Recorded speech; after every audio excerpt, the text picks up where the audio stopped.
Perkenalkan, kami dari kelompok ASICS akan menjelaskan proyek kecerdasan buatan kami, yaitu mengenai klasifikasi batik Semarang dengan algoritma CNN. Perkenalkan, nama saya Gata Alexia Sinaga dengan NIM 211401115. Kenalkan, nama saya Samita Borsyagian dengan NIM 21140101019. Perkenalkan, nama saya Aldan Fadila, 2114 01 09.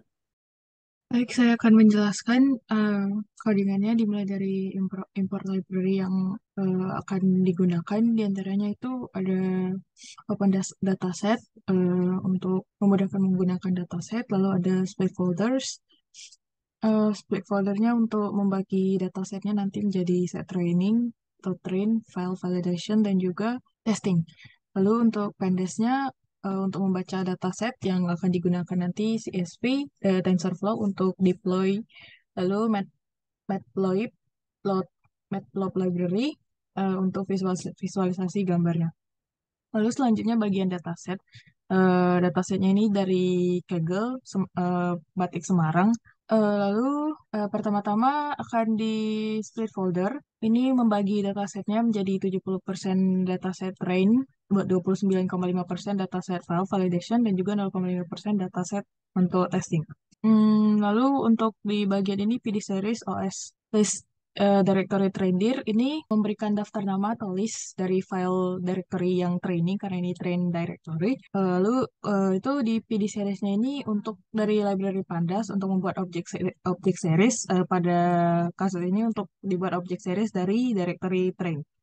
Maka didapat 10 jenis objek dari train directory. Lalu ini untuk validation directory-nya juga mengambil list, juga diambil list dari directory validation. Maka di directory data latih dan data validasi kini masing-masing memiliki 10 subdirectory jenis batik berdasarkan motifnya. Lalu untuk image data generator, di sini pertama di load image-nya sesuai path yang ditentukan. Ini konten Semarang Batik ini mengambil dataset batik, ini mengambil contoh gambar batik cap asam arang. Lalu ini image to array, image-nya itu diubah ke dalam bentuk array, dan lalu dibuat dimensi array-nya. Memberikan tinggi, maka outputnya akan didapat tinggi, lebar, dan juga jumlah channel gambar atau warnanya. Lalu selanjutnya ini train data gen, image data generator-nya ini untuk memberikan input dan mengambil gambar dari dataset dengan menerapkan transformasi yang sudah terkonfigurasi. Seperti contohnya ini rescale, merescale gambarnya, lalu untuk ini merotasi gambar, lalu ini ada zoom dan juga fill mode ini untuk mengisi pixel-pixel yang kalau di dalam gambarnya kosong, jadi dia akan dibulatkan ke nilai pixel yang paling dekat. Lalu selanjutnya ini ada train generator dan juga validation generator, keduanya dari dibuat menggunakan objek image data generator ini untuk memproses data file dan juga train.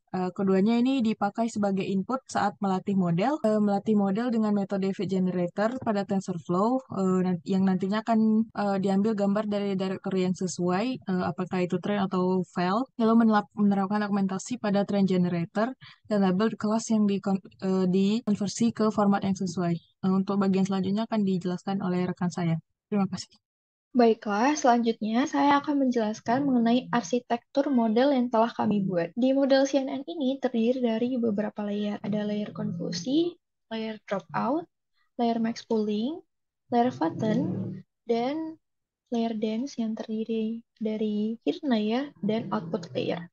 Yang pertama, layer konfusi ini masing-masing ada yang berjumlah 64 filter dan 32 filter dengan ukurannya 3x3 dan fungsi aktivasi relu. Jadi, layer konvolusi ini akan mengekstraksi fitur-fitur dari data gambar sebagai inputannya, di mana inputannya ini beresolusi 256 kali 256 dengan 3 parameter warna, yaitu red, green, dan blue. Selanjutnya, di sini ada layer dropout untuk mencegah kemungkinan overfitting pada model. Ada juga layer max pooling untuk mereduksi dimensi data, dan ada layer flatten untuk mengubah data menjadi bentuk satu dimensi sebelum data itu akan dimasukkan ke dalam fully connected layer atau dense layer. Dan yang terakhir di sini, untuk dense layernya, kami menggunakan 3 hidden layer yang masing-masing itu berisi 256 neuron, 128 neuron, dan 64 neuron dengan jenis fungsi aktivasi ReLU. Dan yang terakhir di sini adalah dense layer sebagai output layer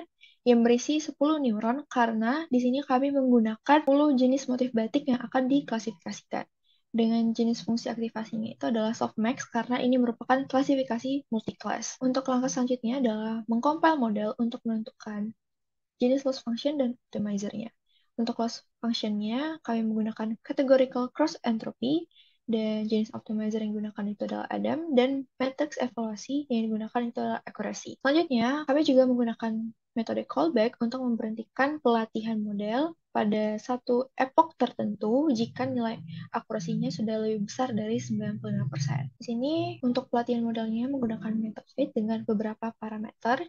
Jadi, secara keseluruhan, jumlah epoch yang digunakan pada pelatihan model itu adalah 35, dan kami juga menggunakan metode callback yang sudah dijelaskan tadi. Jadi kita bisa lihat di outputnya ini, pada epoch ke-8 akurasi sudah mencapai lebih dari 95%, sehingga pelatihan pun diberhentikan. Bisa kita lihat di sini, data pelatihannya itu akurasinya 95% dan data evaluasinya itu akurasinya 97%. Dan untuk waktu yang dibutuhkan dalam melatih model itu adalah 41 menit. Pada bagian evaluasi model, ini direpresentasikan dalam bentuk grafik agar kita lebih mudah membandingkan nilai akurasi dan juga loss function pada data training dan validation dalam bentuk kurva seperti ini. Kita bisa lihat pada grafik akurasinya, kurvanya itu naik pada data training dan validation. Sedangkan pada grafik loss function-nya, kita bisa lihat bahwa kurvanya itu menurun.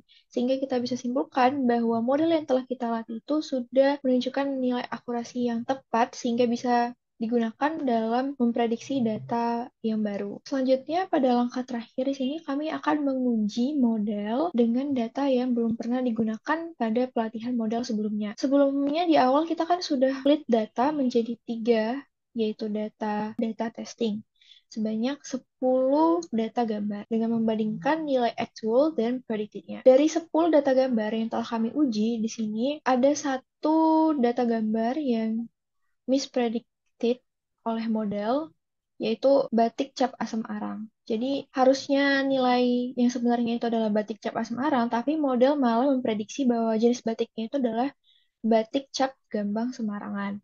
Sedangkan untuk 9 data gambar yang lainnya, model dengan tepat memberikan hasil prediksi sesuai dengan nilai aktualnya. Baik, terima kasih. Saya akan menjelaskan bagaimana cara untuk mendeploy di website jam untuk menjalankan Python-nya. Di sini menggunakan library NumPy dan juga TensorFlow, serta menggunakan di dalamnya kita panggil fungsinya yaitu fast fill dan juga fast course. Dan untuk alamatnya kita panggil yaitu batik dengan metode post. Kemudian ada fungsi yaitu batik classifier. Yang pertama itu mengambil gambar yang dikirim ketika request, yaitu matrices. Kemudian konversi menjadi array, lalu di resize menjadi 256, 256. Kemudian generate array dengan NumPy, terus 3 dibagi 255. Scale-nya lebih kecil lagi. Kemudian buat model kerasnya yaitu batik classifier H5 yang telah dikonversi. Kemudian buat model dan juga config-nya contohnya seperti ini. Kemudian di return daripada get formatnya. Dan panggil lagi format predict result yaitu untuk indikasi kelas-kelas yang ada di batik. Nah, di sini terdapat 9 kelas yaitu batik cap asam arang, batik cap asam sinan, batik cap asam wara, batik cap asam cap ledok, dan lain sebagainya. Dan invert kelas kemudian dilakukan perulangan untuk kelas indikasinya. Utamanya itu case, kelas indicase, dan di invert sampai ketemu. Lalu buatlah max index dan juga max value. Jadi dilakukan looping sebanyak sampai hasilnya ketemu. Lalu di return juga jika sudah, maka aplikasi dijalankan. Kemudian kita masuk ke bagian program. Di sini hanya tampilan dan untuk logiknya kita menggunakan JavaScript itu untuk preview gambar dan juga ini untuk upload file dan ini fungsi ketika loadingnya ditekan untuk pemrosesan daripada kita menggunakan JSON. Jadi ya, fungsi start predict dimulai, maka ambil gambar dari file, kemudian ada form data, dan juga ada image. dibuat untuk data. Dan ada misalnya di sini diambil URL yaitu satu juga dengan metode proses sama seperti tadi. Jika berhasil maka ditambahkan result aplikasinya seperti ini. Nah, ini preview gambarnya. Lalu dijalankan, ya loading, kemudian akan tambahkan hasilnya. Kemudian kita coba lagi.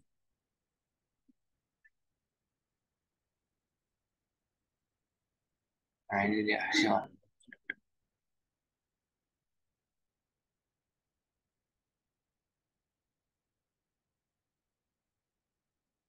Baik, itu aja dari kami. Saya kembalikan. Terima kasih. Baik, terima kasih. Sekian dari kami kelompok ASIKS. Mohon maaf apabila ada kesalahan. Terima kasih.